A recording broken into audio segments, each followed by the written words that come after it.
안녕하세요. 한류 소식과 해외 반응을 소개하는 한류클래스TV입니다. 오늘은 무엇이 K드라마를 그렇게 인기 있게 만들까란 제목의 미국 연예 매체 피스트에 실린 한류 칼럼을 살펴보겠습니다. 전체적으로 K드라마의 성공 이유를 설명하고 있는데 이 칼럼을 쓴 교수가 백인 남성 사회학 교수이기 때문에 딱 그 시각으로 K드라마를 분석하고 있어서 K드라마 성공 분석이 재미있습니다. 일단 기사를 보시겠습니다. 지난달 서울에서 열린 세계 한류 컨퍼런스에서 기조 연설자로 나선 펜실베니아 주립대 출신의 백인 남성 사회학 교수는 글로벌 대중문화에서 한국 콘텐츠의 부상에 대해 이야기합니다. 우리 문화에서 한류는 10년 이상의 역사를 유지해오며 오징어 게임의 깜짝 성공을 중심으로 주류 대화 속 중심이 되었고, 꽃보다 남자와 같은 상징적인 TV 벤치마크는 말할 것도 없고, 사랑의 불시착과 이태원 클라스 또는 커피 프린스 등 앞서 밀려온 한류의 물결을 외면하고서는 한류에 대한 대화를 할 수 없습니다. 저는 세계 한류 포럼에서 제 노트에 한류는 갑자기 나온 것인가 아니면 백인 남성들이 관심을 기울이지 않았던 것인가 라고 적었습니다. CJ E&M 아메리카의 CEO 안젤라 킬로렌이 이것을 주목하며 이렇게 언급했습니다. K드라마와 K팝은 여성의 시선 엔터테인먼트로 올해 초 스탠포드 대학에서 개최된 K팝, 북한 그리고 한국 콘텐츠 속 스탠포드란 주제의 컨퍼런스에서 이렇게 말했습니다. 존재하지 않는 시장, 킬로렌은 할리우드 영화, TV 및 음악을 매우 남성적인 시선 중심으로 광범위하게 분류했습니다. 그녀는 계속해서 다음과 같이 말했습니다. 나는 종종 K팝과 K드라마 팬들과 이야기를 나눴는데 그들은 같은 말을 했습니다. 나는 한류를 사랑합니다. 내가 가진 다른 모든 엔터테인먼트와는 다른 느낌입니다. 그렇다면 한국 엔터테인먼트가 전 세계에서 이러한 인기를 얻고 있는 것이 덜 주목되거나 아무도 생각하지 못한 사실, 여성관객, 특히 젊은 여성관객을 위한 콘텐츠를 만드는 것 때문일까요?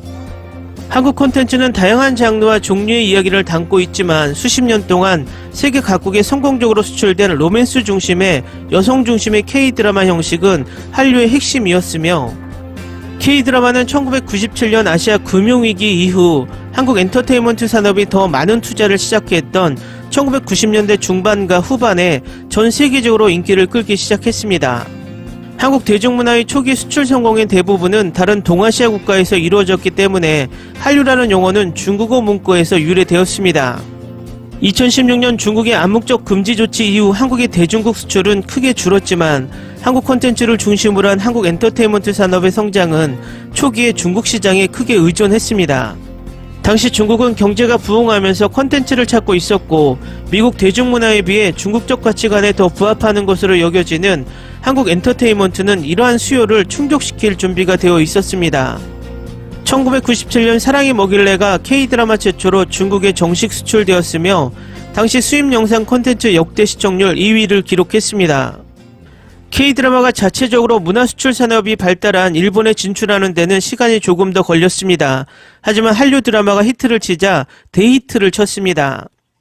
2002년 겨울 연가는 특히 일본 여성들 사이에서 엄청난 인기를 얻었습니다. 이 드라마는 2004년 일본 관광객을 35.5% 증가시켰고 지금도 겨울 연가 테마 투어를 쉽게 찾을 수 있습니다. 고이즈미 주니치로 당시 일본 총리는 배용준은 일본에서 나보다 인기가 많다고 말할 정도로 많은 사람들에게 이 드라마는 일본에서 한류의 시작으로 여겨집니다. 아시아 금융위기와 같은 집단적 트라우마를 앓고 있던 아시아 시청자가 감정 중심의 서사에서 위안을 찾았기 때문에 K드라마는 전 세계적으로 성공하기 전에 아시아의 많은 지역에서 인기가 있었지만 저는 2010년에 처음 K드라마를 접했는데 그때는 아시아 이민사회 UAE 서구 국가에서 K드라마가 탄력을 받기 시작했습니다. 저는 그 당시 갓 대학을 졸업했고 실직 상태였으며 경기 침체기에 다시 이사한 가난한 시골 지역 사회에서 현실을 잊고 싶은 이야기 속으로 탈출하려고 했습니다. 넷플릭스나 비키 이전에는 비디오 스트리밍 웹사이트 드라마피버가 K드라마 및 기타 동아시아 콘텐츠를 전 세계에 배포하는 주요 온라인 허브였습니다. 꽃보다 남자, 장난스러운 키스, 시크릿 가든과 같은 시리즈, 가난한 소녀들이 무리한 부자 소년들과 사랑에 빠지는 부끄럽지 않은 감성 드라마, 재벌가족은 가난한 소녀를 인정하지 않는 스토리가 주요 시청 포인트였습니다. 장대한 비극, 기억상실증, 그리고 어린 시절 서로 만났거나 사랑했다는 사실을 깨닫는 주인공, 즉 멜로드라마 또는 이 장르의 가장 극단적인 예가 한국에서 말하는 막장 드라마입니다. 멜로드라마는 가장 드라마틱한 작품의 한 요소이지만 다른 것보다 순전히 멜로드라마인 특정 TV 형식이 있습니다. 말 그대로 감성 드라마라는 뜻이지만 시청자들에게 강렬한 감정을 불러일으키는 장르를 지칭하는 용어로 발전했습니다. 초기 미국 영화를 연구하는 학자 벤 싱어는 다음과 같이 정의합니다. 멜로드라마는 비전통적인 내러티브 구조, 선정주의, 도덕적 양극화, 파토스, 지나친 감정의 5가지 개념으로 멜로드라마를 특정 지었습니다. 멜로드라마는 누구나 즐길 수 있지만 특히 소녀와 여성으로 사회화된 사람들에게 어필하는 것 같고 남성의 시선에 기본을 두지 않기 때문에 페미니스트 장르로 비추어지는 경우가 많습니다. 멜로드라마에서 감정은 서사의 구조상 불편함이나 과잉 반응으로 취급되지 않습니다. 오히려 그것이 요점입니다. 많은 여성들이 멜로드라마를 보는 것은 실생활에서 아무리 만족하더라도 감정 표현에 민감한 여성들이 부정적인 영향 없이 그러한 감정을 느끼고 표현할 수 있는 공간이기 때문입니다. 한국의 박찬욱 감독은 한국 드라마를 만들지는 않지만 한류의 중심 인물입니다. 그의 최신작인 헤어질 결심, 이것은 그에게 칸에서 최우수 감독상을 안겨주었고 한국의 올해 오스카상을 수상한 작품입니다. 최근 그는 엔터테인먼트 위클리와의 인터뷰에서 한국 문화 프로젝트의 전세계 인기에 대해 한국 사람들이 감정 표현이 풍부해서 그런 것 같습니다. 그들이 가지고 있는 감정의 넓은 기복과 스펙트럼이 있습니다. 그래서 그들의 문화상품에서 한국인은 이 모든 다양한 감정을 정말로 경험하고 싶어 합니다. 그리고 이러한 감정은 자연히 모든 사람의 공감할 수 있는 감정이기 때문에 다른 나라 사람들이 이 작품의 주제나 감정에 공감하는 것입니다. 2010년대 K-드라마를 찾는 사람은 저만이 아니었습니다.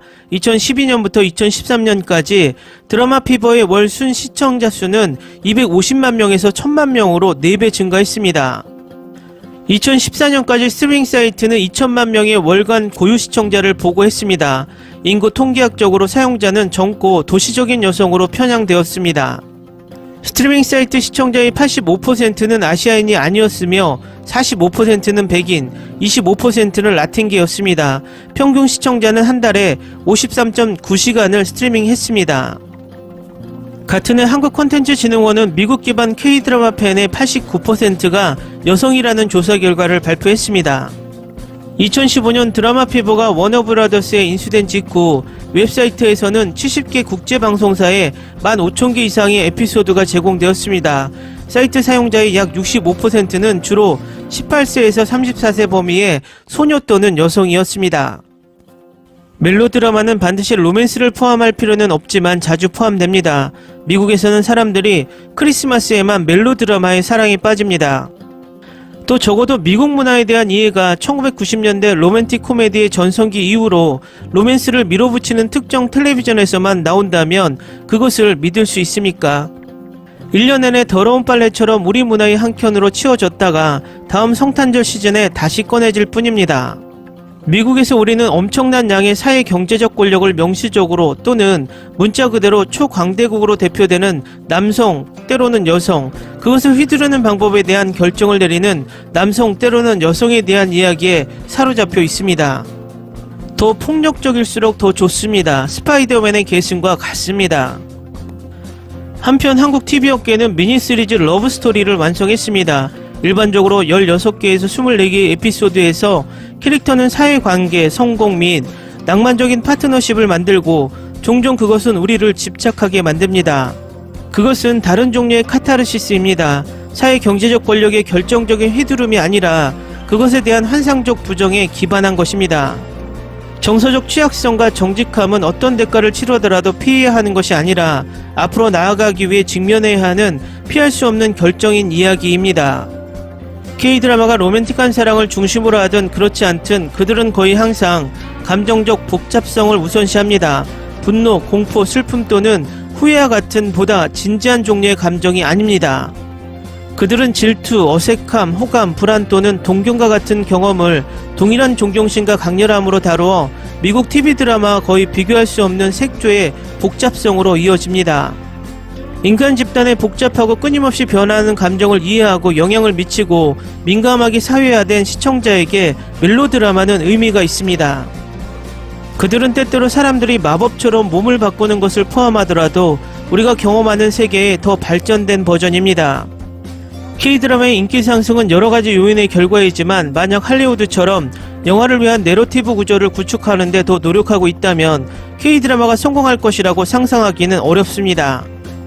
강한 여성 캐릭터에게 총이나 초능력을 부여하고 그들이 백인 남성과 사회 경제적 권력의 위치에 있는 다른 사람들이 겪는 것과 같은 종류의 권력 문제로 고군분투하는 것을 지켜보는 이야기가 아니라 소녀와 여성, 이야기 형식, 문화예술 형식으로서의 멜로드라마는 본질적으로 진지한 드라마보다 덜 중요하거나 최신 액션 블록버스터보다 재미가 결코 덜하지 않습니다.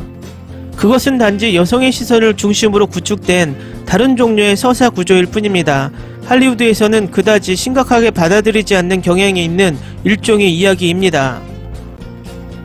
기사 잘 보셨나요? 여기서 말하는 여성 중심이란 진짜 여성을 말하는 것이 아니라 한국은 인간의 섬세한 감정을 다루는 드라마를 제작하기에 집중하고 미국은 굵직한 감정에만 초점을 두고 비주얼에만 신경을 쓰는 드라마를 만들기 때문에 다르다라고 제 개인적으로 해석됩니다. 재밌게 잘 보셨나요? 여러분의 구독, 좋아요, 댓글, 알람 설정은 콘텐츠 제작에 큰 힘이 됩니다. 재밌게 보셨다면 꼭 부탁드립니다. 좋은 영상으로 보답해 드리겠습니다. 일교차가 심한 날씨에 모두들 감기 조심하시기 바랍니다. Ni se te ocurra. Olvida el ganso y los tomates. No hables de las ballenas. No es un acuario. No actúes como tonta. Sé que eras una genio. ¿Sí? No vayas a presumir, a la gente no le gusta eso. Y no digas cosas sin sentido. Y bueno, ¿terminamos? Hasta pronto. Abogada, tengo mucha curiosidad por conocerla.